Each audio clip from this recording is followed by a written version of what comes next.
নমস্কার। ঠাকুরমা স্বামীজি ও গুরুদেবের শ্রীচরণে প্রণাম জানিয়ে আজ গুরু শব্দের অর্থ কী এই নিয়ে ছোট করে একটি তাৎপর্য বলছি। গুরু কাহাকে বলে এবং তাহার আবশ্যিকতাই বা কী? গুরু শব্দের অর্থ গ। গ শব্দে গতিদাতা, র শব্দে সিদ্ধিদাতা এবং উ শব্দে সকলের কর্তা।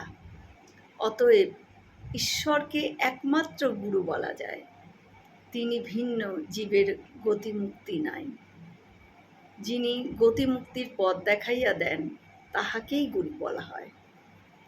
এই কারণে ঈশ্বর ও গুরুতে বিশেষ প্রভেদ নাই।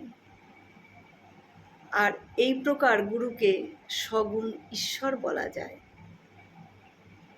কেহ কেহ অর্থ করেন গু শব্দে অন্ধকার, রু শব্দে নিবারক, অর্থাৎ যিনি অজ্ঞানরূপ অন্ধকার নষ্ট করেন তাহাকে গুরু বলা হয়। অতএব গুরুকে কখনো মনুষ্যবৎ মনে করিবে না। গুরু নিকটে থাকলে অন্য যে কোনো কিছু, সমস্ত কিছু, আমাদের দুঃখ কষ্ট অন্ধকার সব দূর হয়ে যায়। গুরুই কর্তা, গুরুই বিধাতা। গুরু সন্তুষ্ট হইলে সকল দেবতা পর্যন্ত সন্তুষ্ট হন। গুরু এই দুই অক্ষর, যাহার জিহ্বাগ্রে থাকে, তাহার শাস্ত্র অধ্যয়ন করিবার আবশ্যক নাই। গ এই বর্ণটি উচ্চারণ করিলে মহাপাতক নাশ হয়।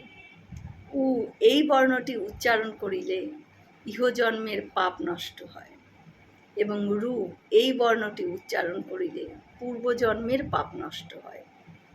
গুরুই পিতা মাতা এবং একমাত্র গতি। শিব রুষ্ট হইলে গুরু ত্রাণ করতে পারেন, কিন্তু গুরু রুষ্ট হইলে কেহই উদ্ধার করিতে পারেন না। গুরু অপেক্ষা শ্রেষ্ঠ বস্তু জগতে আর কিচ্ছু নেই।